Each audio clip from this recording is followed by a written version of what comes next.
আমি যখন জানলাম যে শরীফের হাতটা তোমার মধ্যে, তখন আমি যখন তোমাকে দেখতাম আমি বাবাকে খুব মিস করতাম। তোমাকে আঁকড়ে ধরতে ইচ্ছে করতাম। তখন গতকাল রাতে তোর বাবা আমার স্বপ্নে এসেছিল। আমি যে ভুল করতে যাচ্ছিলাম, অনেক বড় একটা ভুল, সেটা আমাকে ভাঙিয়ে দিয়ে গেছে মা। জিসান, আমি আমার ভুল বুঝতে পেরেছি বাবা। আমি আমি আমি খুবই লজ্জিত। আমি খুব অন্যায় একটা কাজ করতে যাচ্ছিলাম। নিতু, আমি সরি মা, সরি। কোনো আপত্তি নাই। আমি তো এখন 4 হাত এক করার জন্য প্রস্তুত। তোমাদের দুজনের বিয়েই হবে একমাত্র সমাধান। আই লাভ ইউ মা। তাহলে চলো তোমাকে আমাদের বাসার ছাদটা দেখিয়ে দিয়ে আসি। তাহলে কি এবার আমাদের বিয়ের ব্যাপারে কথা আগানো যায়? হ্যাঁ যাই, তবে আমার কিছু শর্ত আছে। শর্ত? কি শর্ত? প্রথম শর্ত, আমাকে আমার বাবার মতো করে ভালোবাসতে হবে।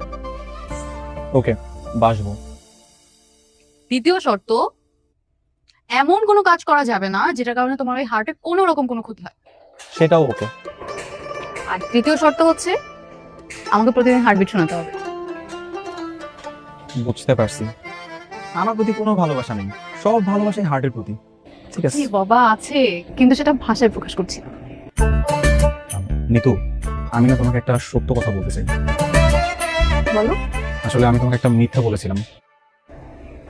কি? আমি কখনো তোমার বাবাকে আমার স্বপ্নে দেখি নাই। মানে? মানে হচ্ছে গিয়ে, দেখো, তোমার মা যেরকম ভাবে আসলে আমাকে ভাবছিল বিষয়টা ওরকম না। শুধুমাত্র তোমার মায়ের ব্যাপারটা ডিল করার জন্য আমি এই মিথ্যাটা বলেছিলাম। বাট এটা সত্য যে আমি তোমাকে অনেক বেশি ভালোবাসি। Will you be my forever Nitu? আর কখনো মিথ্যে কথা বলবে না তো? কখনো বলবো না, তোমাকে ছুঁয়ে বলতেছি। প্রমিস? প্রমিস। এবার তো বলো, আমার জীবন তুমি হবো তো? বাবাকে একবার জিজ্ঞেস করে দেখি।